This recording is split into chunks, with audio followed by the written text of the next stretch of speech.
What is up, everybody? Welcome to a brand spanking new episode of Granny's Peach Tea. This is episode 15, and if you can tell by the music, it's time for Mortal Kombat! Friday night episode, exactly. Wait. We'll cross them over. We'll do the Zemo. That's right. Get over here. It's the Zemo Scorpion. It's the ultimate crossover that we've all been waiting for. It's the one we all wanted but didn't know we needed. Thank you for joining us from wherever it is. Whether it's on Facebook or YouTube or Instagram. Thank you for joining our Friday night dance party, apparently, that we got started off with. We always dance on Fridays. I don't know what it is, but it gets into us, man. And yes, Farachi, that's right. He joined into the Mortal Kombat Friday night dance party on Granny's Peach Tea. Rick did say Zemo will dance again, and he dances again on Granny's Peach Tea. Every Friday. Every Friday. I don't know what it is, man. I mean, maybe we'll move it permanently to Friday and just call it like dance party, or just totally rebrand the show. Comic book dance party. Tea. Exactly. Comic book. I like that. Granny's Disco Tea. So we're hoping that Tony will be joining us. He's taking care of some work stuff, but right now we got me and Jason to hold you down. We got a lot to talk about, right? We got a ton to talk about. We got apparently the new Mortal Kombat we're going to talk to. That's our That's our movie of the week. We got the season finale of Invincible and of Falcon and Winter Soldier. And we got our regular CW episodes. Pretty light week for CW, actually. It's only 2 episodes this week, which is super light for them. It is. And I thought it was just going to be 1. I had texted you because I didn't realize the baseball game was on. And I was like, wait a minute, why isn't my DVR recording Supergirl? Do we not have Supergirl this week? Yeah, I don't know when was the last time they've done 1. Probably, honestly, since we started the show with Batwoman. I think that was the last time CW had 1 show running at one time. Yeah, I think you're right. That's when everything was premiering. So, of course, well, you got to give the people what they want. Exactly. You can't hold back Batwoman from everybody, especially both of us. Oh no, we love the Batwoman here. we're all about it. We're definitely on the street team for Batwoman. We just won't ever go into the parking lot where the crows park because that's the most dangerous part of Gotham, apparently. Exactly. Go anywhere else in Gotham. Just do not go to the crows parking lot because the security company would definitely not keep you safe in their own parking lot. But yeah, all right. So let's jump into it. Let's get into the CW verse of the week. Jason, what's up, man? Tell us about Black Lightning season 4, episode 9. All right. I think overall this was a good episode. The biggest push of this episode is Tobias really like closing all these doors on the Pierce family. He gets I think the big Tobias thing is he gets what was his thing? He got Lynn. I was reading. He gets Lynn sort of fired from her job where she is the researcher because it's now tied into the investigation going on with the Pierce embezzlement. Exactly.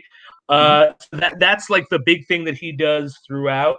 We get a little bit of Ishmael, who is the assassin trying to get into the League of Assassins. He's stalking Lightning, which I thought that was pretty cool, like him kind of watching and sort of taking notes almost mentally. I thought that was nice. We get some more painkillers, so they really are layering in this painkiller sort of crossover. They're really hopefully setting us up for a good transition if painkiller does come up. We get I think the one thing I would say that this episode sort of missed the mark at was we get this whole elaborate thing where Lightning is set up by the cops. Yeah. Right. Like, so in the beginning of the episode, Lightning goes out to meet with not a friend, but like a friend from school who doesn't know what her secret identity is. And she does this promo with him on online to sort of get likes and hits and get donations to restore the money that was supposedly embezzled by Pierce. And then the cops use that to set her up, but that kind of comes of nothing. She kind of just walks away from that without a problem. I thought that was going to be a bit more that sort of interaction. But that does lead to what the big sort of end off, the big cliffhanger, which I thought was awesome. Which you got Jennifer flying home, lightning flying home from that. You have Anissa about to be hit by a car, and you have Pierce who called out Ishmael, who was like, "Come take your ass whooping," which is, I think, a direct quote of what he tells him. And he's about to get down, and Tobias like unleashes his big twist for the cliffhanger, which is he does something that negates all of the Meta's powers in the town, in the city. So like Jennifer starts falling. We don't know what happens to Anissa, and Lightning's about to have to fight a super like souped up assassin without his powers. So I think overall, really good episode. Yeah, and Anissa's about to get hit by a bus. Oh, was that a bus? Yeah, I thought. Was it a bus or was it? No, I'm sorry. What was it? It was a bus or a train? I thought it was a car or a van or something. Oh yeah, whatever it was. Yeah.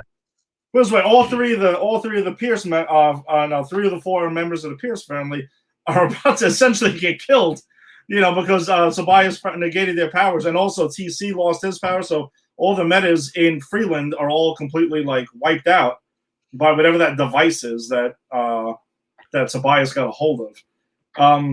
Did you feel like there was Tobias was at times maybe the mustache twirling like villain at one point in the episode? I felt like in the middle of it, that's how they kind of put him out to be.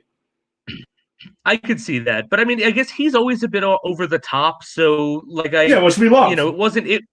Which absolutely. So I didn't really think it was a big problem, but yeah, he was a bit mustachy twirling in the middle there. But again, I think like this is a mustachy twirling like season for him, because it's like, I'm going to assassinate the mayor. I'm going to become the mayor. I'm going to use the mayor's powers to destroy my enemies. Yeah, but I guess it's been something that's been building, right? You're going into your last season. Tobias finally is going to be like, screw this. I'm taking the Pierce family on head on, and he's executing his plan, to the fullest. So, I mean, I'm not saying it as a complaint. I just kind of, I don't know, it just kind of hit me when I was watching the episode. It was just like, man, like that's just kind of what I saw him as. I don't know.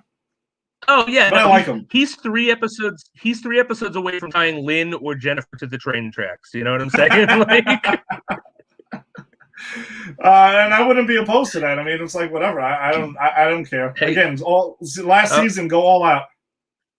That's it. Go crazy. I mean, why not? This is them like shoot for the skies.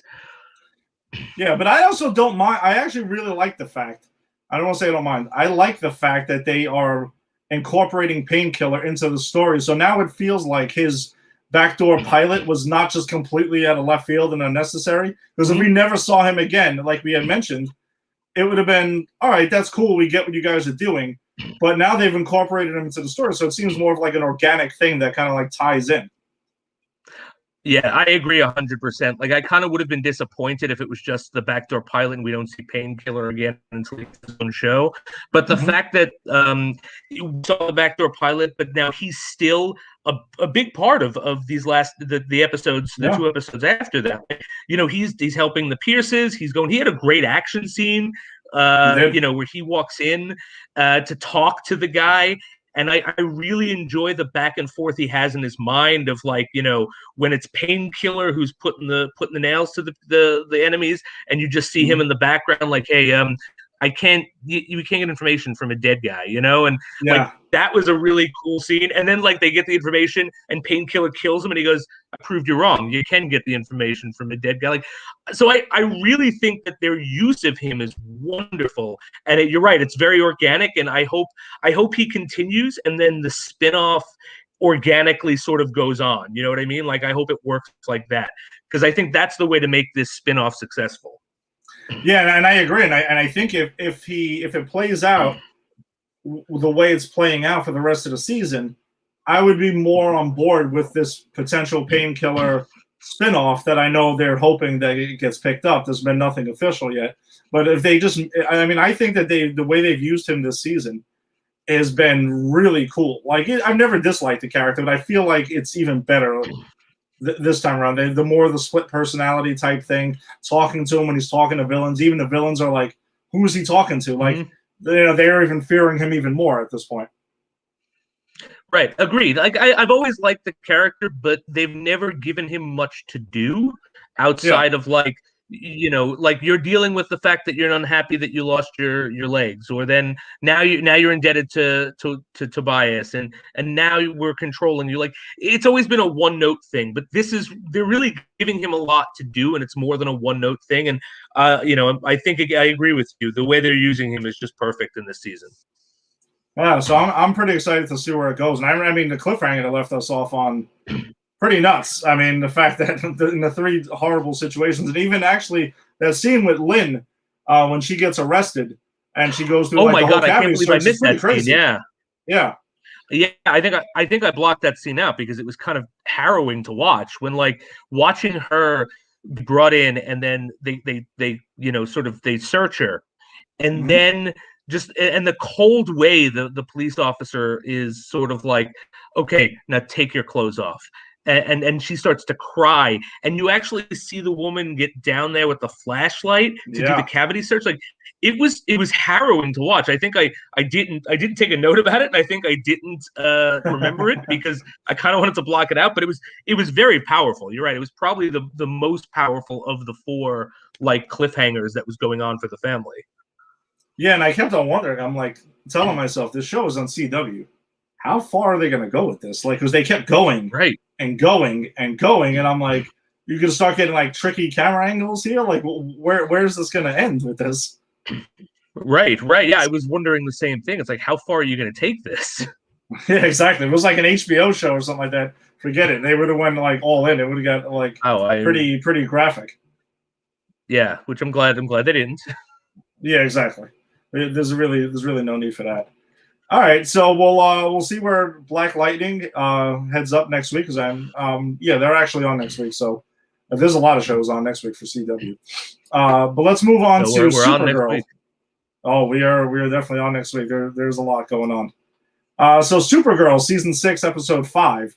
I kind of felt this was an episode that I thought had a lot of potential to do some really cool stuff. But I don't want to use the term filler again for it, because the cliffhanger at the end with the, I'm sorry, I forgot the name right now, but the character who's going ahead and like rounding people up for like his intergalactic zoo and everything. Yeah, the zoo guy. He looks like an Andorian from Star Trek, but he's not, because it's not Star Trek. But that's what he looks like. Exactly. Yeah, so that's kind of why I guess it's not really a filler episode, but. We get mostly we do get a Supergirl-less Supergirl episode, even though we get younger Kara Danvers and younger Alex Danvers, which, by the way, the casting for both of those actresses to play younger versions of Kara and Alex, spot on. I think this is fantastic. This is the second time they've used these actresses to portray younger versions of Kara and Alex, and they're really spot on, down to the facial expressions, mannerisms. I feel like it's like really, really incredible. I'm always blown away by when shows can do that, or movies can do that. They were fantastic, and it's funny because it's a Supergirl-less episode, but it doesn't feel like it, because the girl who plays Supergirl, Kara Danvers, like as a kid, looks and acts so much like Melissa Benoist does. Like she really captures it, that you almost get fooled into thinking like she was in the episode when she wasn't. Yeah, no, I totally agree. But yeah, so we get a lot of Rainey with his continuing stress eating and stuff like that, and he has some cool stuff. And I thought it was kind of funny how they're going back in time to 2009. I'm like, wow, was it that long ago? Really? Are we talking about like different? Yeah. It wasn't that. Was it really that different? I mean, I don't think so, but I lived through it. You know? Exactly. It's just like I was old then, and I'm old now. Same here, dude. Same here. It's just it's so bizarre. But I think the episode overall was okay. I kind of want Supergirl to get out of the damn Phantom Zone already. And I know this coming on here, and I say this every single week. Get her out of the Phantom Zone already. Let's get her going. Lex is still out there. Like, let's just get to the meat of the show, like the meat and potatoes of the show. I kind of feel like they're just like dragging this whole Supergirl and the Phantom Zone out. You know what? This season, after this episode, this season strikes me as like a season written around the fact that Melissa Benoist is off doing something else. And I don't know if that's true. I'm just saying that's how it feels. Fair point. Because up until this episode, we have her in the Phantom Zone exclusively, just acting off like the two characters they had in the Phantom Zone and the Phantoms, right? And her team is doing something completely different on Earth. And then we get this episode, which I was thinking like, oh, this seems like a fun filler until then. Wait, no, it's a to be continued. We're having a whole like plot line, a whole arc in 2009 without Melissa Benoist as Supergirl in a show called Supergirl. So then she's not even in this one. She's likely not going to be in the next one. Like, she's definitely at least not going to be facing off and acting on the rest of the cast. So it kind of reminds me of that season of How I Met Your Mother when the guy who plays Marshall, Jason Segel, like was doing a movie, and so like all of his scenes were completely away from the group because he couldn't film with them, and it was all with these extras and different people and doing different things. And that's what at this point this feels like. So I wouldn't be surprised if Melissa Benoist is off doing something else. But I think it's a poor choice for a last season. Like you want to end strong, and I'm ending season 4 of my Supergirl catch up, right? So I'm like, I've just gotten to the Lex stuff, and I gotta tell you, like seasons 2, 3, and 4 are strong seasons. There's some really good stuff that go on there, and so to see that like the last season kind of fizzle out with this like Supergirl's not around thing, it kind of feels disappointing. Yeah, no, I agree, and there's been seasons where like with the CW verse, each season. I used to like compare, like, hey, who had the best season? Arrow, Flash, Supergirl, Black Lightning, kind of like rank the shows against each other each season. And there were a couple of seasons, probably the ones you mentioned, where I'm like, you know something? As much as I liked Arrow and Flash and everything, I think Supergirl has had the best season out of all the CW shows. I can see that. This 4th season where Lex comes in, and it's not even, and actually why I like the season isn't even Lex. Like, they're doing some really interesting parallels and allegories with the aliens as immigrants and the anti-immigration stance and how that frenzy can sort of get caught up in the government, how people can really get hurt. Like, they're doing some really intelligent social commentary in that season. So, like, I can see that. Like, I've watched The Flash. I'm not going back to Arrow. But I think this season of Supergirl is one of the best CW seasons I've experienced in this, in all of the watching I've been doing. So I can completely see why you would say that. Yeah, and I'm curious to see how you feel once you catch up to this. But yeah, hopefully that it starts to pick up, and whatever. I don't even know if she was working on another project or not, or maybe it's just due to COVID or something like that. Because I know they filmed this throughout last year, so. Maybe something was going on with that. I don't know. I actually have no idea. I'm just taking guesses here. But I guess we'll see. I just would like to see the big resolution because they've made it clear Lex is like the big bad of that show right now. So and he's out on the loose. So I would like to see Supergirl, Lex square off. The characters together. Enough of these like rinky-dink, like wonky, weird storylines and stuff like that they're going with, but. Yeah, I guess we'll see where it goes. But a show that I felt, wrapped up on a very strong note, was Invincible. If you haven't been watching Invincible, you really should, number one, probably not listen to this segment because this will spoil the shit out of it for you. As we're going to we'll briefly talk about episode 7, and then the finale actually dropped earlier today. And before we get into that, we're going to put up the spoiler warning on the bottom. Yeah. So just in case you do not want to be spoiled for the Invincible Season 1 finale that dropped today on Amazon Prime, check us out another time. We don't want you to just disappear forever into the Phantom Zone with Kara. Don't do that. Come back and check us out once you've had a chance to watch the episode. So you have been forewarned. So, Jason, I'm really interested to see what you were thinking because I know you've kind of been like so with Invincible throughout the season, for various reasons. Yeah, I've been up and down. Like the first episode, I texted you I was out. I don't know what the show. And then you convinced me to give it another shot, and I did. And then I was like, okay, no, I'm kind of this show's growing on me. And then I had episodes that I really liked, and then I had episodes that I was kind of bored with. But these episodes, 7 and 8, I thought were the best episodes of this show. They were great episodes. They really were. I was interested. I was riveted. It captured some emotion for me, which I've said on this show many times. I have a hard time getting emotional or being, having that elicited from me from a cartoon. It's just my preference. Nothing wrong with cartoons. It's just not doesn't usually do it for me. But there was some stuff in these 2 episodes that really hit me, especially this last episode, this 8th episode, with Omni-Man. I know I'm not going to spoil anything yet. I'll let you talk first because I know we go. No, go ahead. No, so, Jason, spoil away. We're not going to deep dive. Okay. We're not going to do our Falcon and Winter Soldier version of this. Okay, so I just wanted to make sure. So, like the end, like when Omni-Man and Invincible have the conversation. So 7 real quick is they realize Omni-Man. They know. I mean, they've known. The government has known Omni-Man has killed the Guardians of the Globe. And I like the show because I'm starting to remember the names of things now.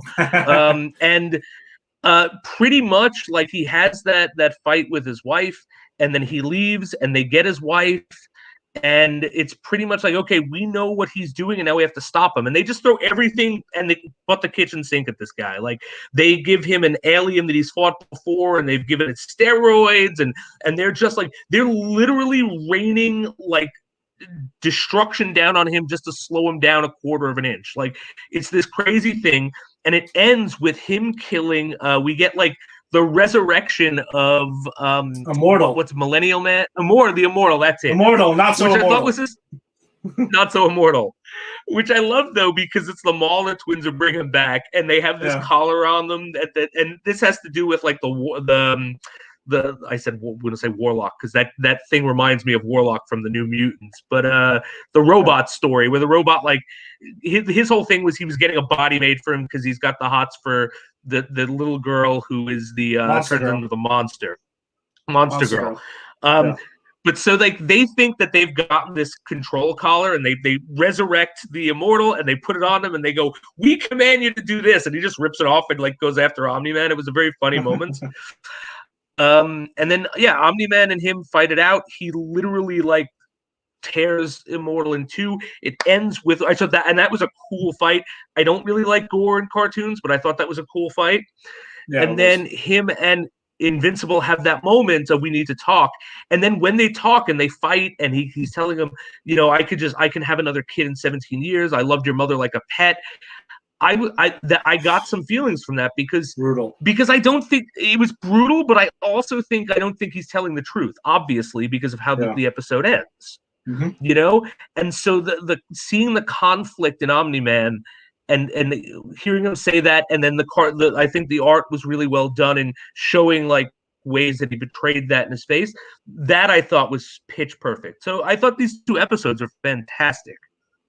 Yeah, and the way that he I mean, you covered episode 7, I mean, really well, and it was a very powerful episode too. But with episode 8 though, I think 8 even tops episode 7 and how great it was. But hearing him telling Mark, who was Invincible, Mark Grayson, that I didn't, your mother being a pet, and then you see his mother hears that at the same time, and he loses it. And he starts wailing on him, and even like Omni-Man's tossing him around, like, "Please stop!" Like, you're gonna do this. But then we find out from Omni-Man that the Viltrumites are who both of us thought they were the whole time. That it wasn't this go to a planet and protect it, go to a planet and pretty much tell them, join our kingdom or whatever it was, and you're gonna go ahead and we're just gonna take over. Pretty much that's it, and destroy the weak. That whole thing about the Viltrumites and like the strong taking down only the survival of the fittest, essentially, where the strong took down the weak and everything like that. That was pretty nuts. Seeing that, and having them go all out and do that, and that whole fight that was going on between Invincible and Omni-Man the whole time, and then like Omni-Man's beating the crap out of Invincible. I mean, teeth missing, blood everywhere, blah blah blah, and then he stops and he starts thinking about him seeing Mark play in Little League, you know, and it was sees that and kind of humanizes. It was the missing tooth that got him to think about that because Mark was growing in his teeth at that time. And it snapped him out of it and made him stop. And he kind of just, you know, it touches whatever part of humanity he had in him that he was in complete denial of. Right. And you know, has mercy on his own son. Yeah. And I think, like, as I said, I'm not crazy about the gore. I liked the fact that he was bloody and teeth missing. I didn't think it was gratuitous. I think in that moment, it was really important for what was going on because the audience needed to see that, you know, Omni-Man is beating his son to death. Like, that's what he is set out to do. And then he has that moment and then he flies away. And I think, and we also get a nice wrap up with the Seth Rogen character who comes back. Yes. Says like, hey, sorry, you know, when I went back, my planet told me that you had a Viltrumite living here. I shouldn't be messing with that, but you know, you got to be careful because this is who they are. And I thought that was a cool scene, and he reinforces. I don't, because I think Invincible asked him like, well, what happens when a Viltrumite runs or so? It comes up somehow, and he was like, you know, I've never heard of a Viltrumite leaving their post. This is the first time I've ever heard of it, and so I think that's also really important because it goes to show that living on this planet, being with that woman, having his son, it has gotten to Omni-Man. He does have this human side, and you know, that's kind of what I was liking about the show. So I think that's why I like this episode so much because it really showcased it. And I really, really hope in the second season they do more with that. Yeah, and we also get, I was also just thinking about the fight, too, between Invincible and Omni-Man.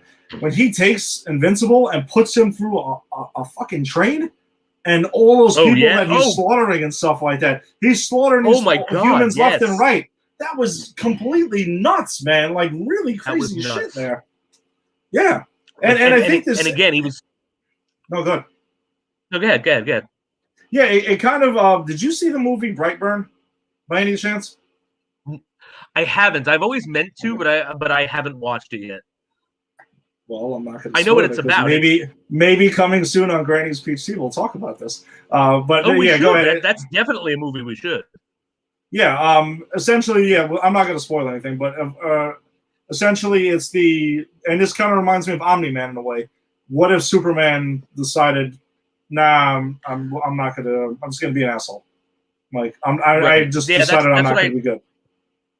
It's Superman going, fuck everyone, I'm going to do what I want. Right? Yeah, with the same power set, essentially. Yeah, right. Which is scary, which is a crazy thing, because Superman is completely overpowered. So... Absolutely.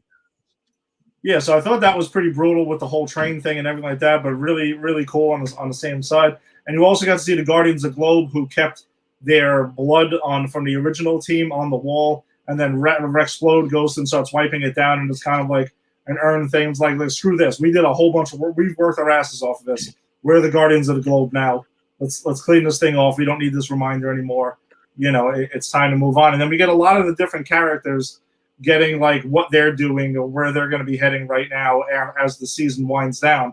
I thought that was also pretty damn cool. Yeah, no, that was definitely cool. I also really like just jumping back when Omni-Man's looking for Mark and his friend comes down and he just like he goes to the car and he's like, where's Mark? You're supposed to bring him home. And it's like, oh yeah, oh sorry. He's like, I just thought that was funny because obviously like Mark's dad is Omni-Man who's gone crazy, but like this is also my friend's dad who I've known for years. But I just really appreciated that interaction. I thought it was awkwardly funny in a very realistic way. So I just didn't want to let chilling. Yeah, Omni-Man is a chilling character when he's pissed off, man. He really is. Oh my god! Like, and again, like that was really good on J.K. Simmons and the voice, and really good on the cartooning, the artistry, because it comes across, and it comes across to me as someone who is not a big lover of these types of cartoons. So that's why, again, I want to say that the fact that I love these two, I think, says a lot about how good they are. So I guess my overall thoughts on the season one of Invincible. So now that it's wrapped, and the news did come out yesterday that Amazon Prime has decided to pick up, renew or pick up, whatever you want to call it, Invincible for season 2 and season 3. So we know now that we're gonna get more of the show. I enjoy it, man. I think it was only the one episode where they went on the campus where I was kind of like, this is okay. I really enjoyed a lot of the episodes, especially upon like a rewatch, because sometimes I will go back and rewatch the episode before we come on here to get more of a feeling for it. But I think as the season went on, I really started to find a flavor and like a good taste for this show. Even though I know the gratuitous violence and animation, I guess I'm so on it. I mean, we're going to also talk about Mortal Kombat later, which they have an animated movie. Which I mean, you can. I don't know how you'll feel about watching that one, but I'd probably bonkers. hate it, to be honest. But it's completely bonkers with it, but it fits for Mortal Kombat. If you're going to do Mortal Kombat, you do Mortal Kombat. And actually, you know what? That's why I'm going to amend what I said, because when I walk in, like I own Mortal Kombat on the Sega Genesis specifically because that's where the blood was. So, like, if I'm walking into a Mortal Kombat, I know what to expect. You're right. Yeah, exactly. Either do it or do it right. Don't do it where it's like with no blood and it just looks weird. People are getting their heads ripped off and things like that, and like there's nothing. But we can. What did you think of the season as a whole for Invincible? It was hit or miss for me. Like, Okay. I didn't like the first episode, mostly because I felt the Guardians of the Globe were too much of a ripoff of the Justice League. And I'm sure that's the point. And again, this was written in 2004, so this was written for a very different time in comic book, the comic book spectrum. But then, like, I did like the next 2 episodes after that, and it was, there were things I liked about it, things I weren't. I really wasn't always crazy about Invincible himself. Sometimes I liked him, sometimes I didn't. I didn't really care for his like romance thing. Like, I that kind of bored me. I liked the new Guardians of the Globe most of the time. I really like Rexplode. I think Rexplode is fucking hysterical. He is. So it was hit or miss for me, but I think overall, I think it's worth watching. It's worth watching. I think my biggest problem if I say one big problem with the season is, I think they did not do as much with Damian Darkblood as they could have. That was a super interesting character that kind of came to nothing, and they got rid of him for very little reason. So, like, he didn't even have to exist in the show, and the same purpose. We would have gotten to the end the same way. And I thought he was a compelling character, so I think that's why I'm focusing on that.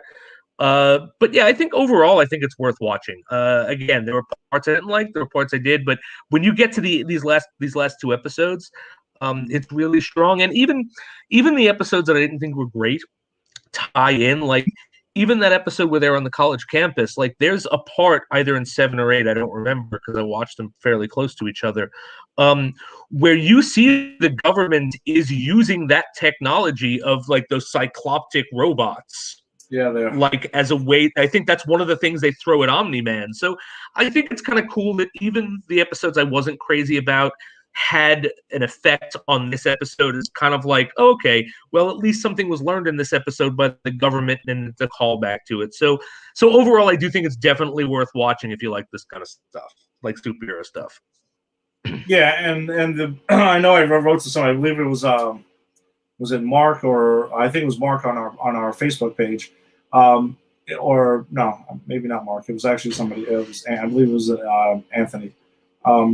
Yeah, if you like The Boys and that's kind of like your thing, I would definitely recommend Invincible. But I think it's similar in some tone, and definitely in violence. But The Boys just gets a lot crazier.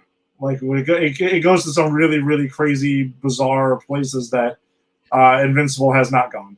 I mean, the only way Invincible could have maybe slightly suggested it was when Rexplode had the threesome with Duplicate. And that was pretty much it. I mean, that was the only like kind of weird thing. Otherwise, everything else was just kind of like either violent or kind of straight up.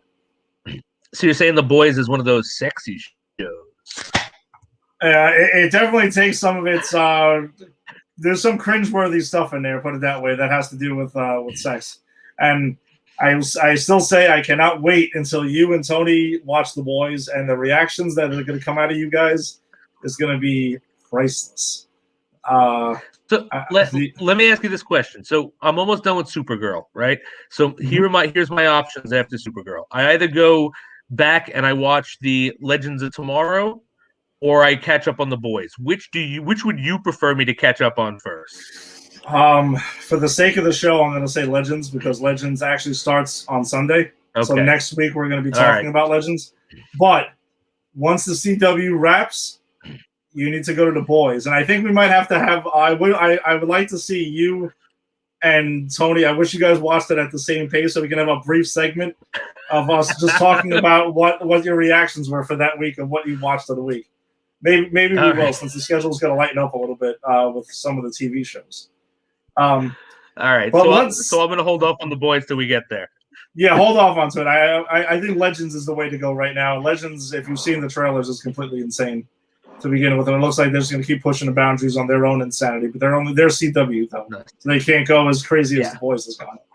All right, but there was a pretty huge finale that also dropped last Friday, along with our movie of the week. And what was that finale? What was that? I don't know. I'm not familiar with this. I think it was exactly Zemo. No, Zemo did not dance again. Zemo had something to do, though. I'll tell you that. Party. Oh, yes, he does. He's got a great moment. He definitely does. So let's jump into this. We like to do our breakdown of the MCU shows, so we'll go beat by beat and discuss each of them. So let's get to that. So the episode wasted no time. It jumped right into the action immediately. This is a really action-packed episode, which kind of like what we got in the WandaVision finale. You know, it very much felt like it was a third act of an MCU movie. And that's kind of what I thought we got here too. Like whether intentional or not, we got the third act of a Marvel film that was here. Not a complaint, but just kind of what, how it played out. At least that's how I took it. So the Flag Smashers have the GRC surrounded while Sam is flying in. So we kind of see the GRC surrounded where they left off the last episode, and little clips of wings flying in and stuff. We all know what was going down. We knew it was coming. And then, Sam, Bucky meets up with Sharon on site, because then all of a sudden Sam tells them on the comms, tells Bucky, hey, I called them for some backup. And then Sharon pulls off one of those mask things, kind of like Black Widow used in Captain America, the Winter Soldier. So she's there on site to help out with the GRC. And then Sam goes ahead, and you see the shield come flying in, crashing in through the window, knocks out one of the Flag Smashers, and boom, he comes busting in. We see him in all his glory. And someone even asks him, who are you? He's like, I'm Captain America. Bam! Yep. Officially, Sam Wilson, awesome. Captain America. What a moment. I didn't think it was going to happen. Like, I thought if it was going to happen in that episode, it would happen at the end. I'm so glad it happened at the beginning, because, God, you see it, and his suit looks awesome, and, like, he's holding himself, like, in that role, and, like, we've spent, like, this whole series sort of wanting him to do this and pushing for him to do this, and seeing him just come in and proclaim himself Captain America, this was an awesome moment for me. I really enjoyed it. It was like a goosebumps moment, honestly. That's kind of how it hit me. I was just like, yes. And it's so crazy that the MCU finds ways to do that, even though we know it's coming. We know what we're getting, but then once you actually see it, you're like, oh, yes. Pretty awesome stuff there. But then Sam quickly goes ahead and faces off with Batroc, because Batroc was there with the Flag Smashers and stuff, and he kind of shows up, and he makes some comment about like, I wonder what I can get on the, I guess the black market for your new bird costume. And Sam replies, maybe some French fries or croissant or some crap like that. And then they get into fighting like right away. So we got Batroc fighting another Captain America, immediately, and eventually losing to another Captain America. What is this? Okay. And Yeah. and So then we. I love that the MCU gets all this use out of Batroc. Batroc is a guy that I've maybe seen in one comic book that I Mhm. only really know because I bought his action figure to get a piece of a bigger action figure I was trying to build. And I think the character, like, and then I did some research on the character. I looked him up, and I was like, oh, he's pretty cool. You know, he was like one of these D grade villains. But the fact that the MCU gets so much use out of this guy, I think, is awesome. It's pretty awesome, and they cast like George St. Pierre from the UFC to make the fight scenes look better. I dig that when they do that in shows and movies where you get the actual real fighter to fight and to act along, and to choreograph a fight with an actor, because I think it kind of just it plays out better. Like it just looks smoother, it looks fresher. It's something I'm pretty into. I know the Rockies movies have done that as well. They sort of casting boxers as their villains eventually, and I think it pays off big time. So then we see, the GRC is getting cleared out and everything. They're trying to get them all to safety. But then Carly calls one of them, and I guess she's with the Flag Smashers, passes Bucky a phone. And Carly Morgenthau is talking to Bucky, pretty much saying, trying to convince him, like, hey, you're on the wrong side and things like that. And Bucky's telling her back, I've been there. I've killed all these innocent people over time. Trust me, the nightmares don't go away. You see the faces. You shouldn't do it. You should reconsider. And they're back and forth. But by the end of the call, Carly says, oh, yeah, you've been a big help, pretty much making sure that she was just stalling Bucky the entire time. And then Sharon makes the comment, like, Bucky, you only had one job. Like, what the hell are you doing? So he's racing to get out of there and jump on his motorcycle to go ahead and track them down. Well, it was actually a deep, interesting moment with what Bucky was saying, but also, the humor comes in at the end of it with Sharon. Right, exactly. But I also think it really is. It's very Bucky in this moment because he's a guy who's trying to get away from his past, and so he thinks he can sort of convince her to leave her path and do what he's doing. So of course he's going to jump at it because we know Bucky's the guy that, well, if I can help you, if you're helpable, I'm helpable. So it completely made sense. It wasn't like the Sam forgot to turn his phone off moment we had a couple episodes ago. It was a moment that completely made sense in the character, that he would let himself be duped in such an obvious way because that's his blind spot. Yeah, exactly. No, you're 100% right. So it totally makes sense for the character, to go that route. So then Sam is fighting Batroc, and then he pretty much is like, listen, I know there's these, some of the hostages are being taken on helicopters, and one of them's on a helicopter. No, there's a group on a helicopter, and there's two that are in paddy wagons. So Bucky's going after the paddy wagons to try to free them. And then Sam takes his shield, breaks out of there, and I think he says, like, au revoir, and he leaves. Yeah. Yeah, I love that he pieces out without ending that fight. He's like, "You're not worth it, buddy. I'm out of here." Exactly. You're Batroc. I gotta go save some people. I'll see you. I'll see you later. Like, it's kind of shitting on him. You will never be right. You will never be the main villain of a movie. Get out of here.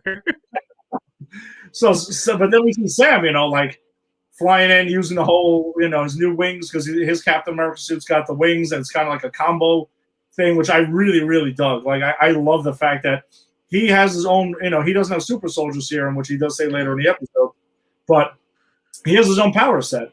He is his own Captain America. He has a jetpack, he has Red Wing, which we find out. He has those, other things. There's all these crazy gadgets that he got from his, like, Wakanda main. Because we're assuming Shuri probably made the suit for him. So it's got all these bells and whistles that are really awesome. And it kind of levels the playing field throughout the episode for him facing off against super soldiers, because a lot of people have wondered, how is he Captain America if he doesn't have the super soldier serum? Well, he's showing you how he can go toe-to-toe and be his own Captain America. Right, yeah, and I really appreciated that. I was wondering how they were going to do that. I've never actually read any comics with Sam as Captain America, so I didn't know if in the comics he kept his wings or not. And and you know what? I didn't want to know. I wanted to find out what they did here. And so seeing him with his wings and the shield, I thought it made complete sense because, as you said, he doesn't take the super soldier serum. He needs something to make him sort of a cut above the rest, and this is his skill set. This is his wheelhouse. Like he is the Falcon. Why not use those powers in being Captain America when that is what you're good at. So I really enjoyed that they kind of made him his own version of Captain America, especially because like I have read comics where other people have donned the Iron Man suit. Like Secret Wars, Rhodey. I've read anyone who's read Secret Wars. That's not Tony Stark in the Iron Man suit. That's Rhodey. But you wouldn't know because they all sort of are just whoever's in the Iron Man suit is just Iron Man. So I like that this incarnation of Captain America is different and original. Yeah, and absolutely, it's important in so many ways. But even in his power set, it's pretty awesome. So then Carly pretty much tells one of the Flag Smashers, she gathers them around by this like construction site, and she's telling them like, listen, we might have to die. We might have to go we just might have to sacrifice ourselves, and this is it. And we might have to start killing some hostages to get our point across. And then you can kind of see that they're all like, all right, like we saw a couple episodes ago, they give her a look when she's like, oh yeah, one world, and they're just looking at her. And she gets pissed off, and she even says, one world again. And there's still a long pause, and they're like, oh, yeah, one people.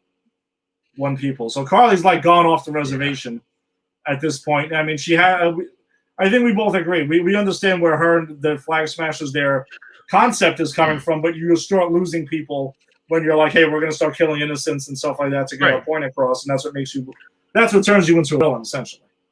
Yeah, she's a Magneto type. Like, no one looks at Magneto and says, well, I mean, no one who's on the side of good guys looks at Magneto and says, oh, yeah, he's wrong for wanting mutants to have equal rights and not be murdered in the streets. But, Magneto takes it to a way where it's like, okay, no, we are superior. We're going to kill those who aren't with us.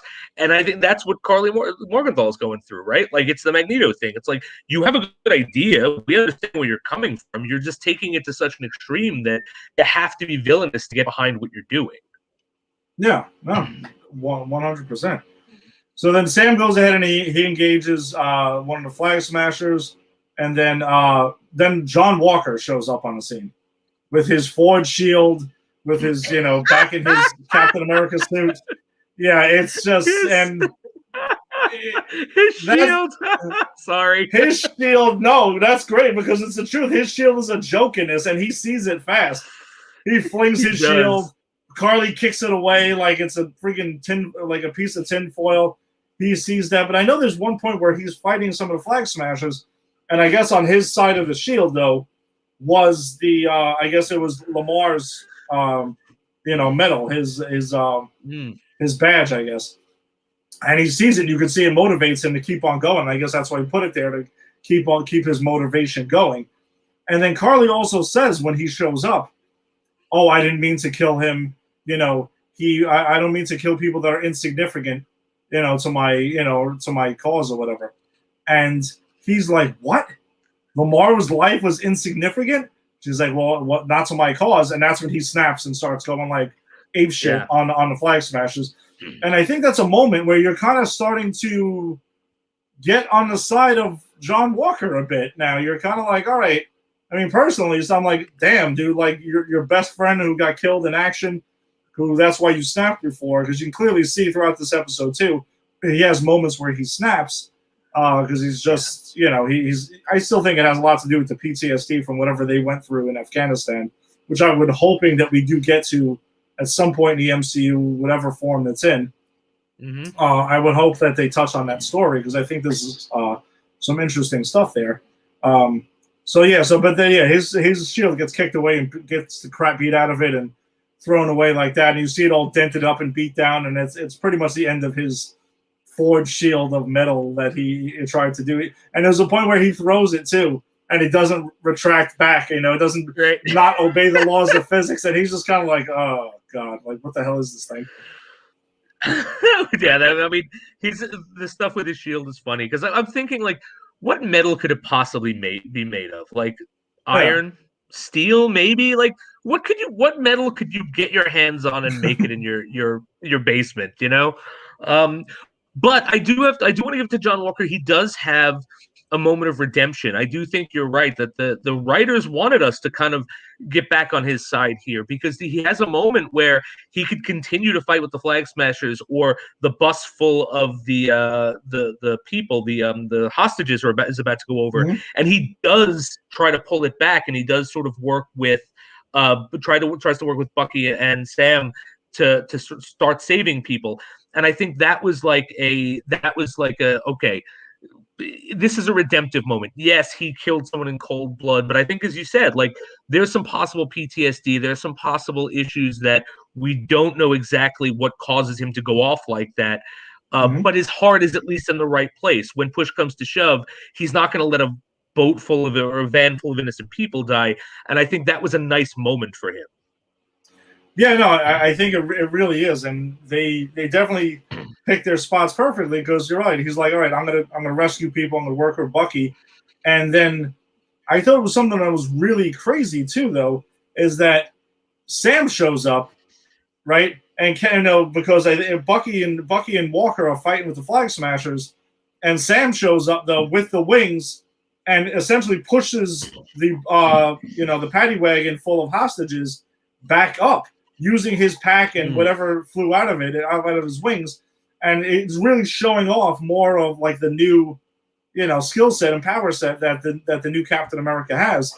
And again, no super soldier serum in Sam. So he's doing this, kind of like with some assistance, but, like technological assistance, which is very different from Steve or from like anyone, or the other two guys that everyone else there has super soldier serum except Sam, and Sam's the one doing the heavy lifting in that scene. Yeah, no, that's a very good point, and I like that he's capable. Like it doesn't show him. It's not like he struggles or whatever. Like, he has a different skill set, but he also knows how to use it. Like, he is the aerial guy. That's always been his thing. That's why he's the Falcon, right? Like, because that was his military thing. So like, he knows what to do, and I like that they found moments to show that his form of Captain America is just as important as the Steve Rogers super soldier. Like, he can't do the same things, but he can do different things that Steve couldn't. And I really appreciated them finding those moments for that. Yeah, and then when Sam goes in and saves a bunch of people, there's a moment there where there's like a couple of people that are bystanders. They have their camera phones out and stuff like that. Not a guardrail like I was complaining about a couple episodes ago in like Spider-Man 3. Like, where there's people who everyone just sets up a section for fans in attendance. Like, this is just people that just happen to be there. And one of this older guy is just kind of like, man, there he goes, like Black Falcon. Black Falcon. That comes back twice in this episode. And then the guy next to him's like, nah. But it was a really cool moment there where the guy next to him's like, no, that's Captain America. And like, man, that's it. He's just. This whole episode is really solidifying him as just why he's Captain America, that he's officially Captain America and he's here. Which I thought was actually some pretty cool stuff. But then Cap and Bucky and Walker track the Flag Smashers into this building. Where actually, I'm sorry. Let me there's one moment I skipped over. I wanted to mention. Where there's a moment where Bucky and Walker can take on the Flag Smashers and basically beat them to a pulp. He quotes Abraham Lincoln. Yeah, there, and it was, and I should have wrote down the damn quote, but I didn't. But it's something along the lines of saying, hey, it was something along the lines of, instead of violence, like swift justice can be done by, like kind of like scaling it back. And then when they're walking away, Bucky's like, Lincoln? Really? And he's like, yeah. Yeah, it's a good, and then Bucky's just like, no, but not when you say it. It's not a good quote when you say it. Like, you can see a little bit of an interaction between them that I thought was actually kind of funny, like lighting the mood at the moment. But then they track the Flag Smashers into this, like, construction building and stuff like that. And Carly runs into Sharon for like a pretty huge moment that solidifies something that we've essentially been saying over here for a bit, confirming where Sharon is the power broker. That's the big moment that's laid down here. and she's just pretty much saying, hey, you should come back and work for me and stuff. And Carly's like, well, you just need your muscle back and everything. That's how are you the power broker without having any kind of muscle behind you? And then Batroc shows up, and then it's all pieced together by Carly, pretty much saying that, hey, listen, you're working for, you're working for the power broker. And then he officially finds out that Sharon's the power broker right there and confirms it as well. And he's like, well, you're going to pay me 4 times my amount, or I'm going to tell everybody you're the power broker. And she kills him.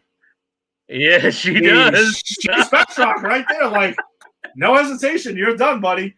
But then Carly shoots Sharon. It was like a 3-way, thing that was there. So at that moment, though, then Carly's the one who knows her secret. So that goes ahead and into the next scene where Sam arrives on the scene. He sees Sharon shot. Doesn't probably thinks that Carly did it, but he's there to kind of like save the day, and sees Carly with a gun, but won't really fight back to like beat the crap out of Carly. And Carly's getting frustrated, like hitting him and stuff like that. Like, fight back, come on, do this, like this whole thing. And then Sharon shoots Carly. Sam sees it as Sam sees it as Sharon's helping out because she thought I was in trouble and things like that. Right. But it's essentially like that's the person that knows on the power broker you're done. Yep. I'm taking you out. And I really like that Sam wouldn't fight back because, again, that goes back to Sam's like whole thing about helping vets, helping people who had gone through trauma. Like he doesn't he even at that point, even with all Carly did, he didn't want to fight her. He wanted to reform her. He wanted to help her, which again is a very Captain America thing. So I think it's a really good way of allowing him to embody the ideals of Captain America in his own personal way of, the way he reaches out to people and he tries to help people. But then Sharon just caps her. And I remembered thinking like, wow, Sharon's lucky she got shot because that, like, if Sharon didn't get shot, then that might have put some question on her. Like, what was going on? Or right. But like, no, the fact that she's shot, there's no question. She could have capped Carly 3 times. It doesn't matter because you assume that she got shot in fighting against this villain that you're fighting against. And so I really thought it was a clever way for them to sort of conceal the fact that Sharon's the power broker from our heroes. Yeah, I thought it was really, really smart, really clever way to get that in. I actually misspoke. So the scene that comes next was Walker, Bucky with the NYPD when the Flag Smashers were getting arrested, and that's when he quotes Lincoln. Oh, right. That's what it was. It was actually after that. So a little bit out of sequence, but not a big deal. If you're watching this, you've seen the damn episode. So, I mean, I hope you've seen the episode. Otherwise, you probably should not be watching this unless you want it spoiled. So pretty much what happens after that is Sam takes Carly's body and, flies off and brings it, to the EMTs and stuff like that. And there's this pretty cool shot where it's like on a bridge and he's coming down with the, with the wings and everything. Not on a bridge. He's just coming down with the wings and hands off the body.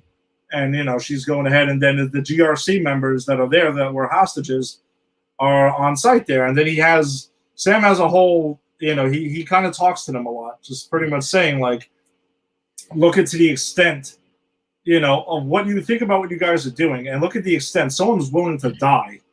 And people all across the globe are backing her and the Flag Smashers goals here about this whole thing. You guys got to do a better job with this. You need to understand what's going on here. There's a real struggle that's here, and that you need to just stop going ahead and just sending your troops in and just saying, oh, yeah, we're going to clean things up and stuff like that, because they're going to call you terrorist. In their eyes, you're the terrorist. You're calling the Flag Smashers terrorists. Like, it really is pretty much depends on your point of view. Yeah, I loved the fact that this became Sam saying, I condemn their actions, but not their ideology. Like saying, no, they're right. The way they went about it is wrong, but they're right. And you have to see why they're seeing things like this, because that's the way real change is going to happen. And I really, really, I really love that. Like, coming from something like this is a superhero property, right? This is a Captain America property. You think America, you just nationalism and the such, but this wasn't that. This was how do we understand what's fair? How do we really look at the world in a complex way and understand, okay, we can divorce the actions of this small terrorist group from the ideas that force them into action, and really look at the ideas and understand there's something behind it and that things have to change. And that's like the speech he gives. And I love that he gives that speech, like a Captain America, a black Captain America, which they make a big deal out of, right? This is the big thing for the show. Sort of taking on that mantle and saying, I have stopped the wrongdoers, but we all are complicit, and we have to sort of look at why and look at how we can change for things to get better. And I thought that was such a great moment and a realistic moment. Like, it's, if we had a real Captain America, it's what kind of we need to hear today. You know what I mean? Yeah, no, you're 100%. I'm right lockstep with you. And it's also shown, Sam's speech is also shown on TV. So they show different people seeing it all across, the MCU. And also Isaiah Bradley is one of the people who sees it. And it's hitting home from him. And he's like, man, this is it. Like, this is it. We have ourselves, a black man is Captain America. And he's doing it. And you can see it's really resonating with him. And hitting home, and it's a huge moment, because especially the next scene is where he goes ahead. Oh, actually, no, not the next scene. That's in a couple of scenes from there. But the next scene, though, is the flag smashers that we talked about that were brought in by the NYPD, and they are in a paddy wagon. And as they're going in, it's kind of like, oh, you see a whole other thing, one world, one people. So like, oh shit, where are these guys going to get taken off to? And then the damn thing explodes. And then there's a cut to Zemo on the raft in prison, listening to a radio and getting news. And then we find out the butler did it. Yep. The damn butler did it with the candlestick. And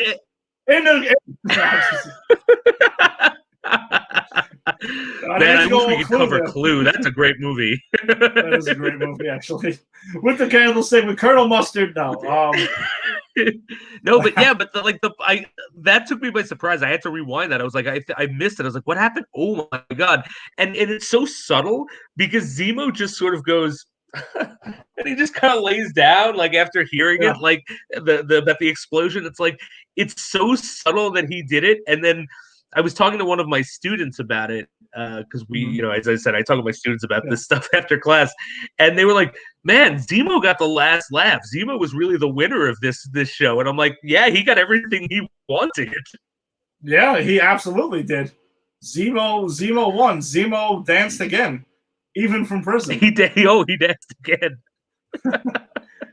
So the next scene we get after that, though, is it's a scene where it's I'm not sure where it is. I'm assuming it's in Washington, where we see Val is there with Walker's wife. They're waiting for him to come out and stuff like that. And there's some pretty, some humorous moments there where she's waiting for him to come out. It's taken forever. And then actually, I think Val even says right there, Zemo got the last laugh. Or did he? Oh, yeah. Maybe I did. Maybe I had something to do with it. Or maybe I didn't. Like Julie Louis-Dreyfus killing it again in the small scene she's gotten so far as Val. Yeah, and he calls her Val, and she's like, "Don't call me that."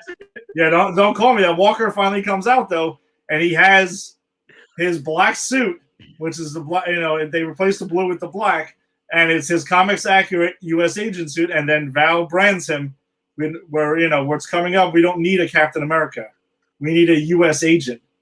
And bang, there he goes. Officially, John Walker is the U.S. agent, and he's like, it kind of made me laugh too, because I guess we're on the John Walker redemption part, or at least for a little bit here.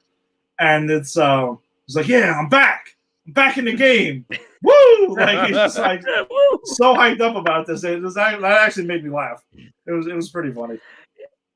I thought that was a great moment. And the thing is, I just like this actor so much that I want to see some good John Walker stuff. Give me some good guy John Walker stuff for a while, and then make him bad, and then make him good again. Like, I don't care. I just want to see this actor in the MCU because I really enjoyed his performance throughout in this series.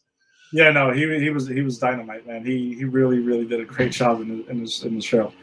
Um, so then Bucky goes ahead and meets up with his older friend, whose son he killed, and that was something that they talked about earlier on in the season. So they do go back and they wrap up that whole thing, and he confesses to him and tells him that his son was murdered, and that he was murdered by the Winter Soldier, and that he didn't have a choice. And then it's a pretty big moment there. And then we see him. Bucky's outside of I guess it's the sushi restaurant where he was, in like the first episode, and he's with the bartender that was there, and they're having a conversation. He's kind of giving a look and says, "Okay," he looks like Bucky's got a little bit of closure there. And then they cut to his therapist with the book. So Bucky apparently dropped off the book and crossed off all the names, and essentially is like, closing the door on that. And pretty much you would assume he's closing the door perhaps on being the Winter Soldier, in general. He's now, Bucky Barnes and the White Wolf and whatever, other monikers he may pick up going forward.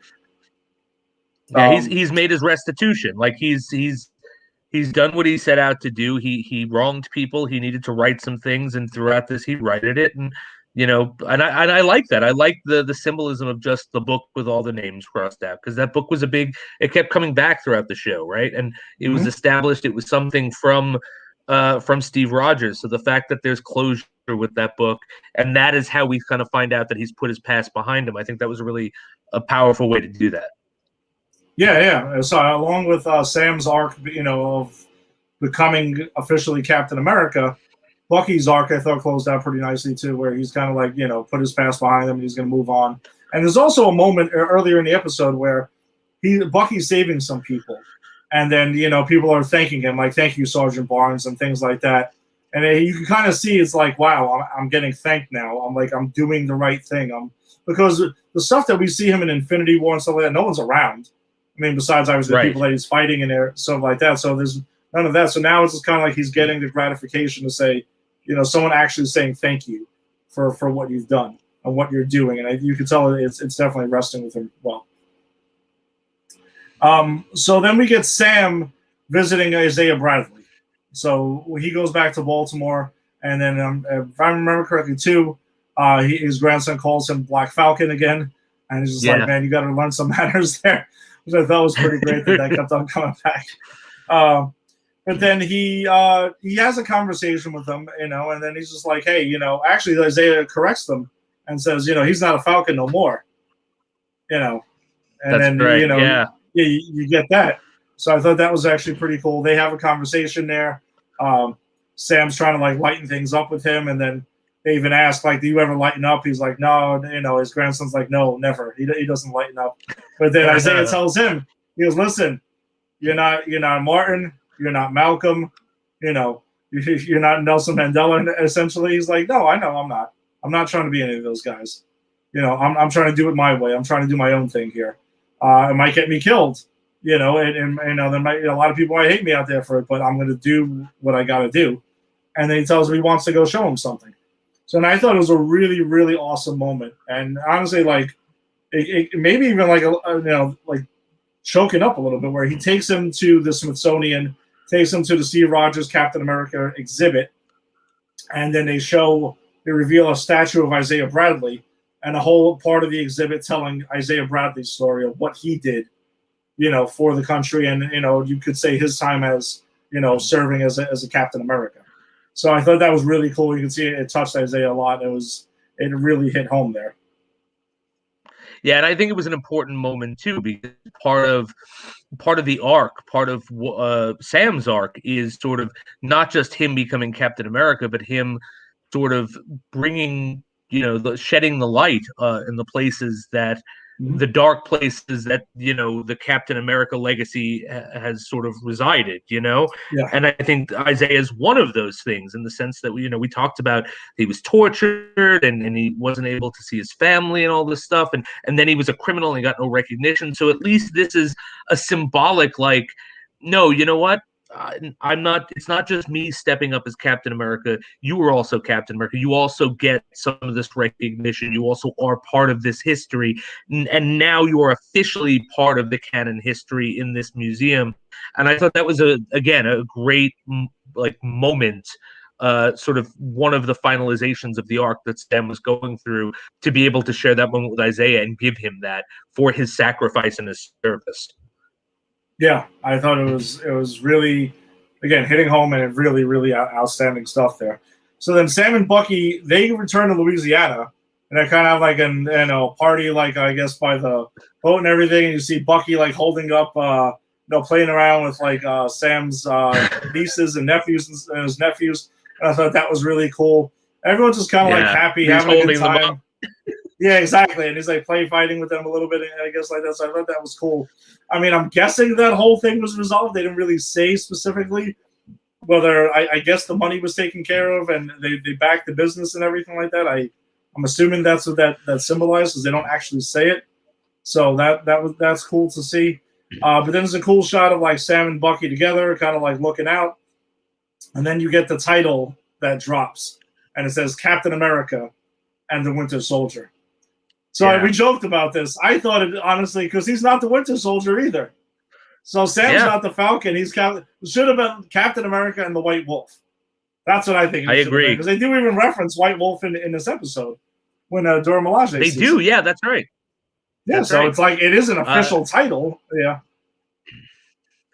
Yeah, I wish they would have gone with that, because I think you're right. This whole thing, the both of these arcs are putting the past behind us, right? I'm no longer Falcon, I'm Captain America. And he's not escaping Falcon, he's embracing Captain America, whereas Bucky is escaping Winter Soldier. And I think they both get to the end of those arcs. So I would have liked to have seen both of their names changed to sort of represent that. But I mean, whatever. It was still a great episode. It's still a great scene and a great thing. It just crossed my mind after watching it again. But yeah, I agree with you. It would have been cooler if they changed both of the names, because he is the White Wolf at this point. He's not the Winter Soldier, as you said. Yeah, no, he's put that behind him. But then we get a mid-credit scene, because this is the MCU and this is what happens, especially in the final two. And it's Sharon getting a pardon from the U.S. government, and they even say, "Hey, you have." Yeah, it's a pretty crazy thing. And then they say, "Yeah, your old post, you can come back to it." So then she accepts it. She says it would be an honor. But then outside, she's walking away and she's on the phone with somebody, pretty much saying, super soldiers are off the menu right now. Well, we have access to a whole nother thing now. So you can see she's still going on as a power broker. And she's kind of in the government now, and she can get a lot of stuff on, and pretty easily out to a lot of people. I was curious to see I'm dying to see where they're going to go with that. Actually, I'm really curious about where they're going with that. And again, I think it makes sense. I talked last time about how her character is disillusioned with the way the government treated her and the way everyone got pardons but her, and she was left out in the wind. And so now she answers to her own. She does her own thing now, and now she's using the government. And I think also too, like this series, this season was a lot about legacy, right? Captain America's legacy. Who gets to take over Captain America's legacy? Can you just assign someone as Captain America, or do they have to grow into and take on the part? But it's also about kind of the Carter legacy, right? Like, Peggy Carter is this. She founded S.H.I.E.L.D. and she did all these great things. And now we have, what is she, a granddaughter? Granddaughter, yeah. Or, granddaughter. And now we have her granddaughter, being kind of like a villainous mole within the government. And I think, again, it ties into the whole theme of legacies and changing legacies. And, can you appoint a Captain America? Does someone like Peggy Carter and that sort of heroism, is that passed down by genes, or is that something that you come into and learn? So I think it really worked well with what they were doing in the season. The fact that she's just like, "Yep, I'm going to sell all these secrets." Yeah, pretty much. By the way, it's actually not the granddaughter; it's Peggy's niece. It's her niece. Oh, Peggy's niece. Okay. Yeah, sorry. Okay. Let me correct myself as well. I was just thinking. Yeah, no, I wasn't. I wasn't sure myself. So, but I mean, it's still the Carter family. It's still the Carter legacy. Yeah, exactly. No, absolutely. So then we also saw on last Friday, though, a couple of hours after it dropped, that there was an announcement made that it leaked that there is a new Captain America movie in production. I mean, not in production. It's in pre-production. They're going to have the showrunner be the writer of it. You know, I think it's Max Spellman, who's going to go ahead and do that. Who oversaw this series, and it's going to be Sam Wilson. You know, Sam Wilson's journey. My guess is the title will be Captain America Sam Wilson. Is probably what if I had to guess what I think the title would be, because we've had Captain America: The First Avenger, Captain America: The Winter Soldier, Captain America: Civil War. So my guess is it will be Captain America Sam Wilson will probably be the title of the upcoming film. No director has been announced or anything like that. So I'm curious to see if they just pick up all the storylines that were laid out in this series, continue it into the film. The MCU doing their thing where it's just like films, series, film, like the arcs like intertwined between both mediums. Yeah, so I think it would be smart to do.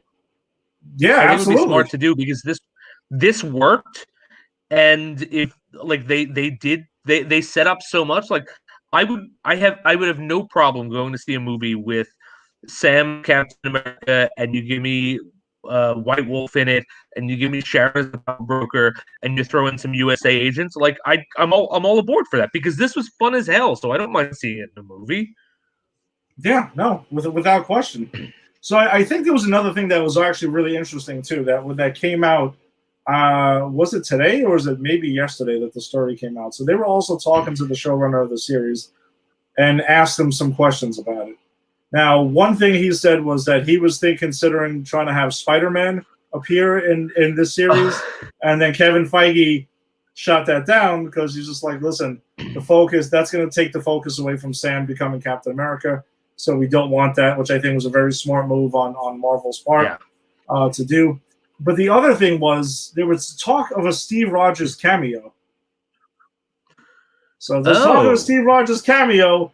And apparently Kevin Feige will not tell them where Steve Rogers is. He just keeps saying Steve Rogers is gone. Oh, so the conversations we've been having going back and forth, no one knows but Feige?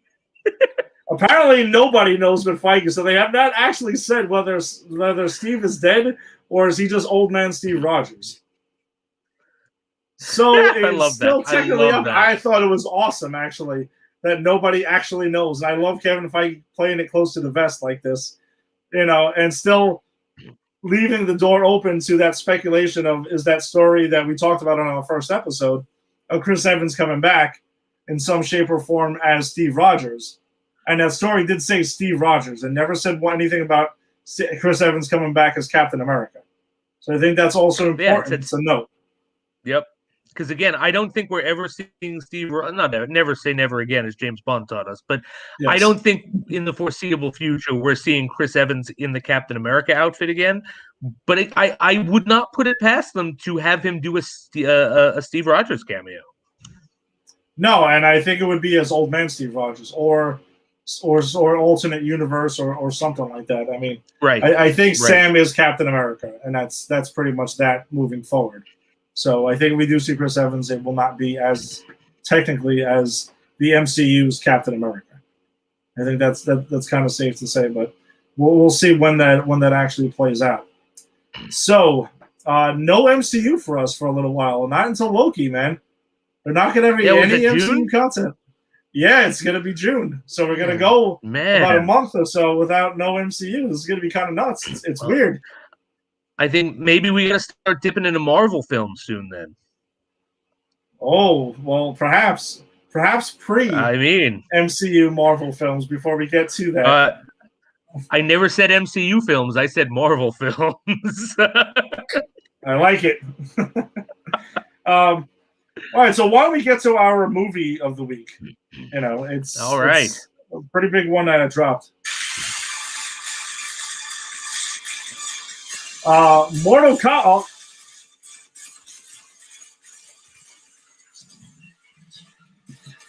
I feel like you can't really get into it without actually having the song play on some level there.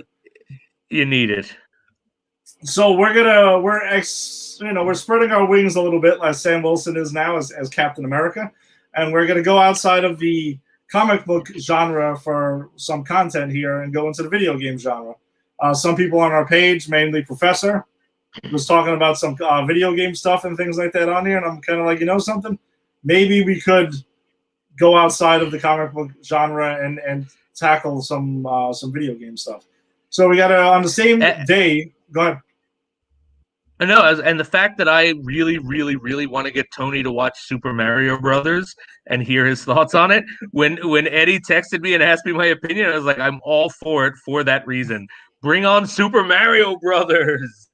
Oh, Jesus. Yeah, we've opened ourselves up to some really interesting stuff now if we're going to start talking about video game movies.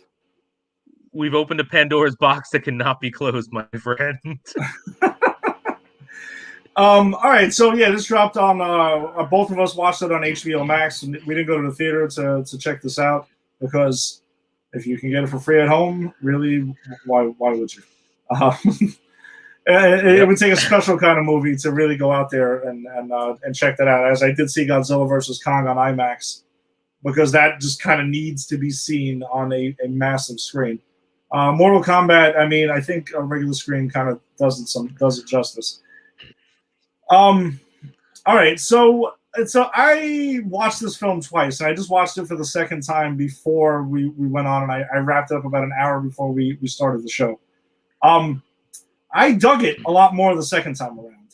I wasn't the first time around. I watched it, and I was like super tired, so I think I kind of dozed off a bit at times. Not that out of disinterest, but simply because I was just genuinely just tired.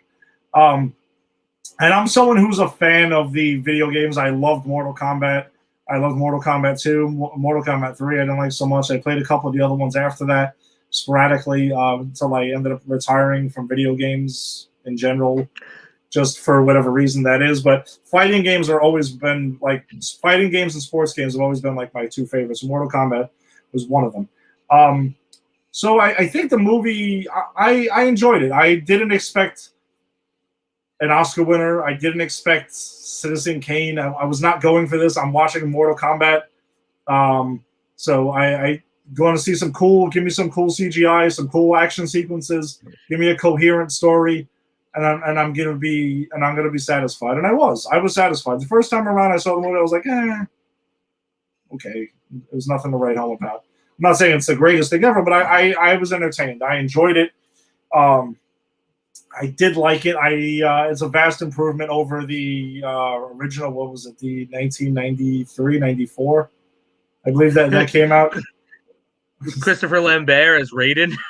Oh yeah, that was. I mean, listen, for its time, me and Burr and these guys, we saw that shit in a Ridgewood Theater like 100 times. I swear. Oh my god, we were like obsessed with theater. It. Oh yeah, with the butter on the floor and the rats running around in there. Oh, it was the disgusting. Dead body four rows back. Right? Did they find a dead body in the Ridgewood Theater? Yeah, I mean, it could have been there since like Taxi Driver came out. I mean, who the hell knows? Ridgewood Theater is a really, really interesting scenario. I saw some crazy shit in that theater. Put it that way. I think I saw Short Circuit 2 there when I was a kid. It's the only time I've been to the Ridgewood Theater. No, dude, that was my theater, man. At one point, I saw Transformers the movie there. I saw Mortal Kombat there a bunch of times. I saw a double feature when they actually sold double features like this. I'll never forget. It was Jurassic Park and Last Action Hero as one double feature. It was awesome. Great double feature. Oh, those are two great movies. Dude, you are a huge fan. You like Last Action Hero also? Because that movie got a lot of shit when it came out. Like, I fight people who tell me that's a bad movie. You could tell me you don't like it because that's fine, but you can't tell me it's a bad movie. That movie was ahead of its time. That movie was doing postmodern like commentary on action movies while action movies were still being made, so people didn't get the joke. But that is a very funny, very clever movie if you watch it as a satire on action movies, which is what it is. Yeah. That's all it was supposed to be. And the fact that Arnold did it is what I think confused people, but he was in on the joke. It didn't matter. Right, exactly. I love the end where he's like dying. He's like bleeding out, and they put him back in. It's like, get up! It's just a flesh wound. I love that movie. I love that movie so much. Yeah, I know. Bear and Tim are also big fans of Last Action Hero. I'm glad you're part of this the Last Action Hero cult there, because I love it. It's just such a fun movie, and again, it's very smart. It's not just fun. It's making fun of tropes in action movies that if you watch action movies of that time and in the 80s, like you can see why it's making fun of it. Like, I don't understand people who go, "Oh, this was a crappy movie." It's like, no, you might not have liked it because it wasn't an action movie, but it's a good movie. Yeah, I think it is. I think it's immensely entertaining. I also love Arnold Schwarzenegger. So if you put Arnold in just about anything, I'm going to be there. I got a soft spot for him. I hate to admit it, but I do. Even his comedies, man. Even Kindergarten Cop is great. Yeah, absolutely. I had a student tell me that he just saw Kindergarten Cop, right, recently, and he loved it. And then he was telling me about Kindergarten Cop 2. So as a joke, I went, all right, well, write a review and put it on Google Classroom. Maybe I'll watch it.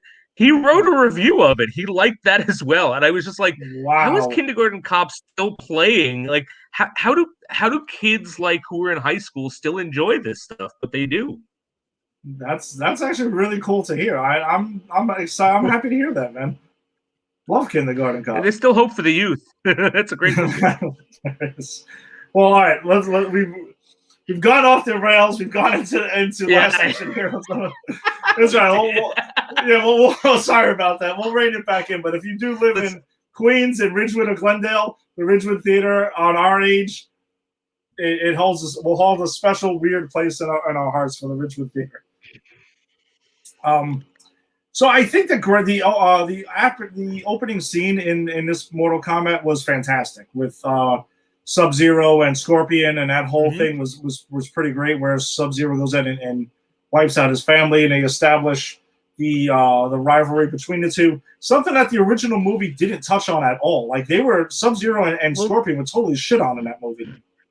Yeah, that was my biggest problem with that original movie was I think Scorpion and Sub-Zero are probably your two most popular characters in this franchise, and they were just mindless zombies. They were just bodies to fight, and there was nothing of their story. And what I really appreciated about this one was they gave you, whether you liked it or not, they gave you their story. They gave you their rivalry, and I thought that I appreciated that as a fan of the game.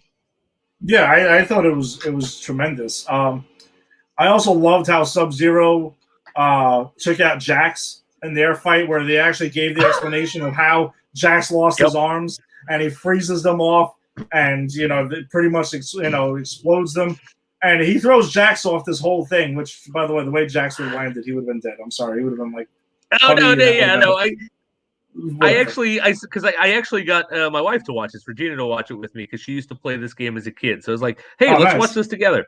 And so we watched it, and I turned and I was like, oh man, they killed Jax pretty quickly. I like the dude who was playing him. I wanted to see more of him. And then when they brought him back, I was like, I don't know, man. And that looked pretty fatal. You tore his arms off and knocked him down 2 stories. Like, yeah, and I got excited. It's funny. I got excited when the tearing of the arms off, because I know from the video game from Mortal Kombat 2, Jax has metal arms, so you knew that was a thing.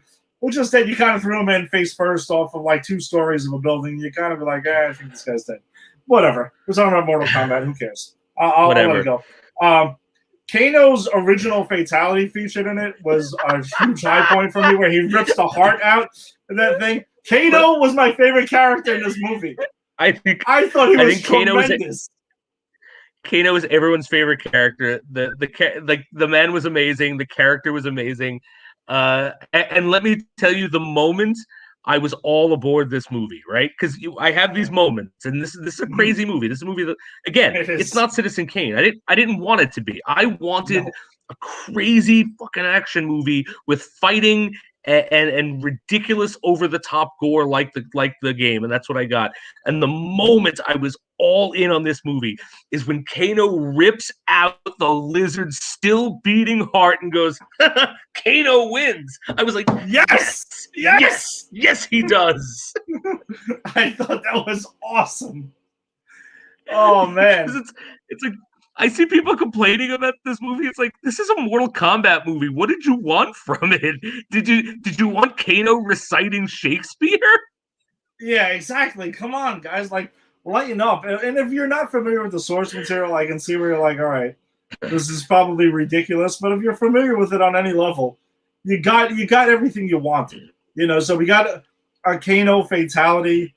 By the way, one thing I will say too is that the dialogue throughout the movie is whatever, and again, I'll let that go. It's not a big deal. Horrendous. It's horrendous. But I will say though, Kano gets all the great dialogue throughout the entire movie.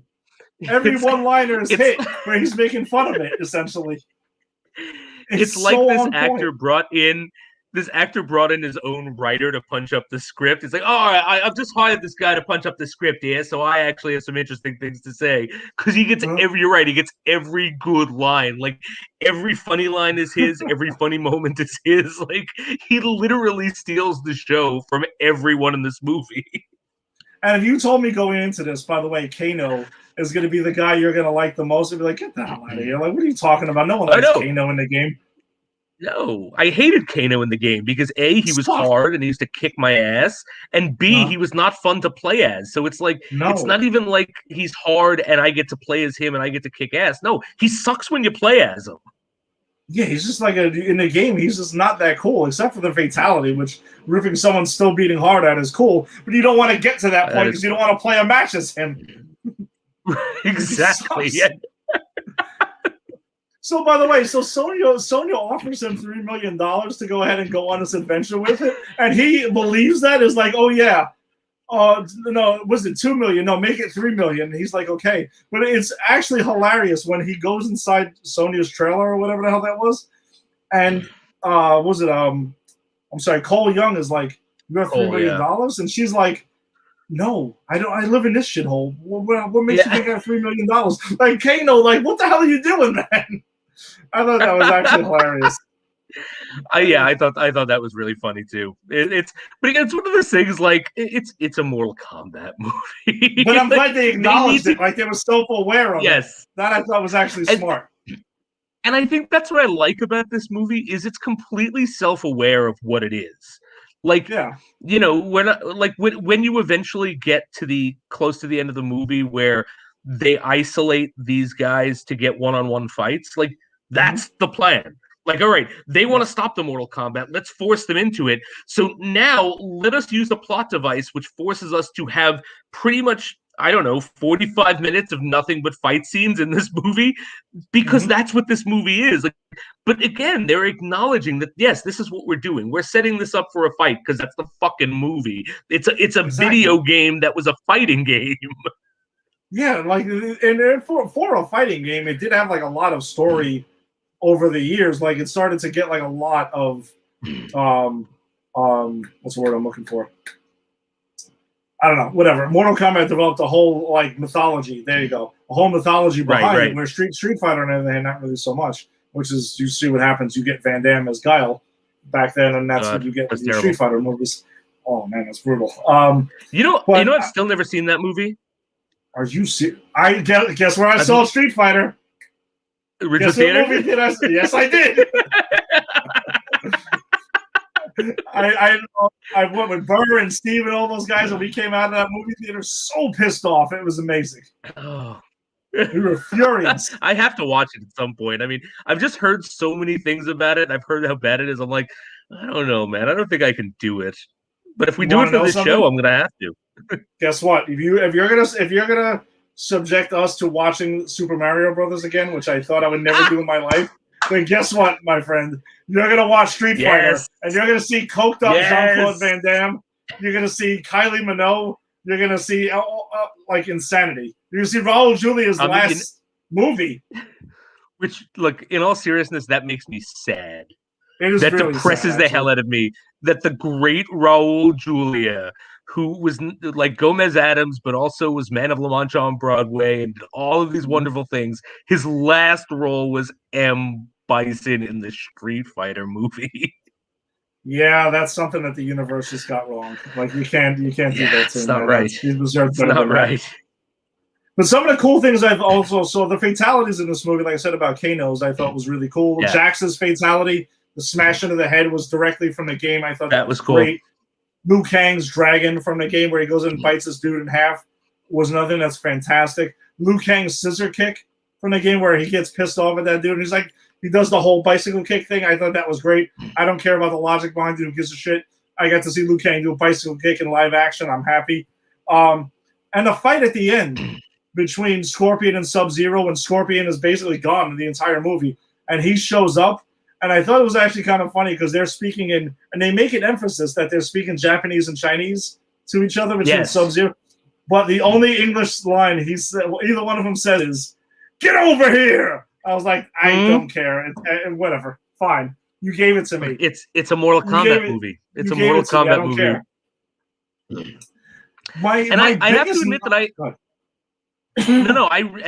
I liked a lot. I liked that they went out of their way to create again, I said it before, a Sub-Zero Scorpion thing, and the last battle we get is them, because that's, again, those are the two characters that people really walk away from Mortal Kombat remembering and liking, and like, you know, Sub-Zero like historically gets shit on, and he's always getting his ass kicked in certain like incarnations of things, and Scorpion like shows up even in like the Injustice games and the such. So the fact that we actually get to see them have personalities and have this sort of feud and it's their feud that is at the backbone of the story, the plot of this movie, because Cole is a descendant of Scorpion, and so I thought that was really cool.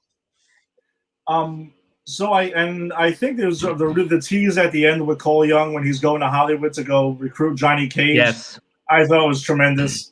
I can't wait to see who they get to play Johnny Cage. I know people online were advocating for The Miz from WWE, or even like people were talking about Ryan Reynolds being Johnny Cage. I was like, wow, that would be something. That would be something. You know what?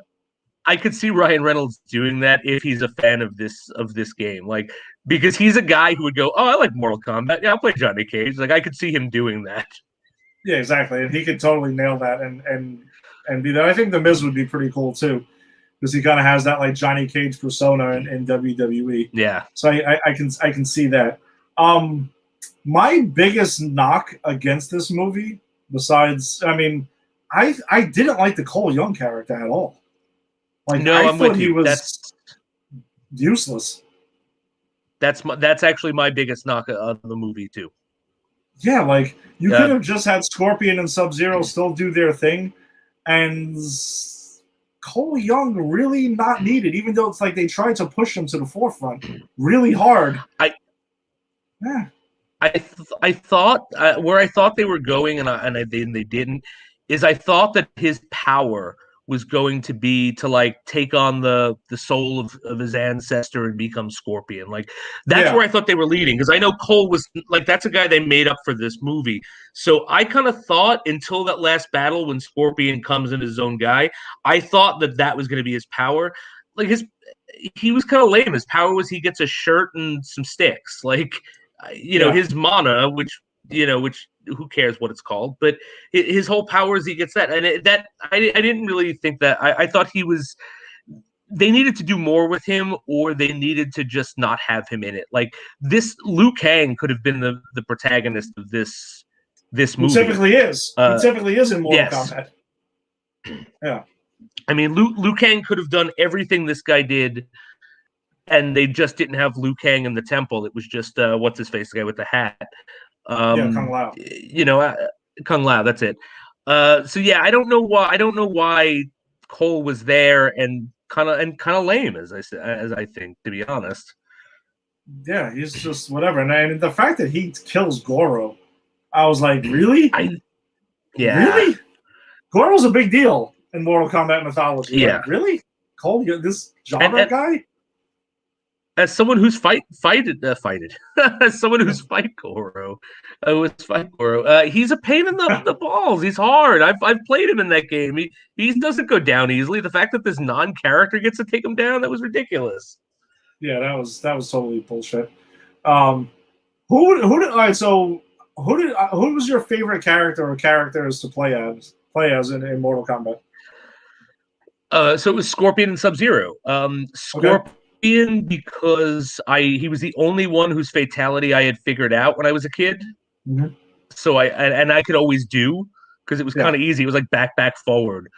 Yes, I think it was. Also, I'm a big I'm bad at fighting games. So anyone who gives me like a cheesy advantage, I take. And when you like do the get over here, you have a time to wail on the person you brought over. And Sub-Zero for the same thing because I freeze people, go up and beat the hell out of them. Everyone else, I lack the skill to play as.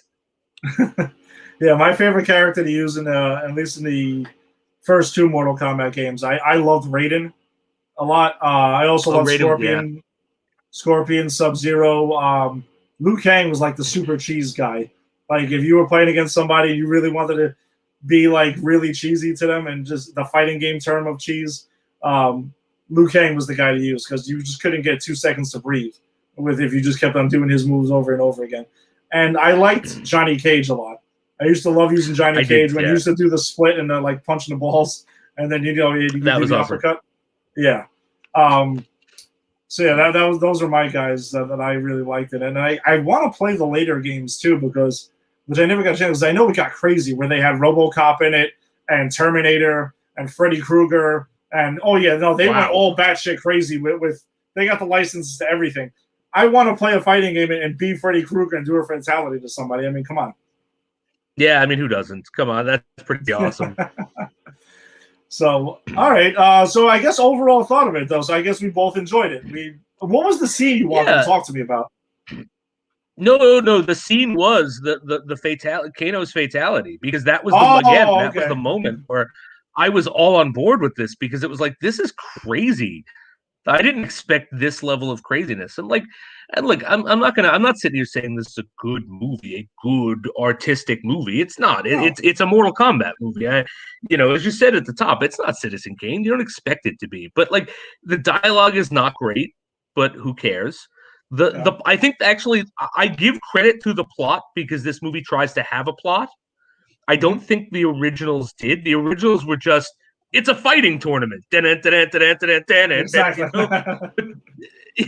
This actually tries to have a plot and reasoning, and they try to explain. I read online some people hated the fact that they called the powers mana. And it's like, but it's superpowers. What do you want? It's just it didn't have a name, and they're just giving it a name. Like, so that's the thing. I think you enjoy this movie as much as you anticipate it. Like, if you think you're walking into something great and huge and prolific, you're going to be disappointed. But you're going to be disappointed.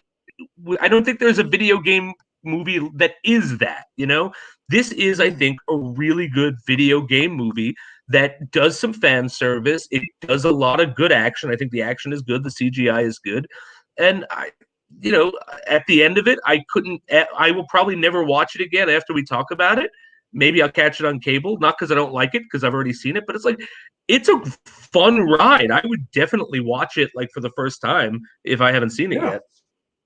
Yeah, I would recommend it. I mean, like I said, I ended up watching it again today just to make sure that I got a completely wide awake version of it, and I found myself enjoying it. So, and I look forward to. I hope they get their sequel that they've set up. That's the one thing too I'll say about this movie though, is it does feel like a setup movie.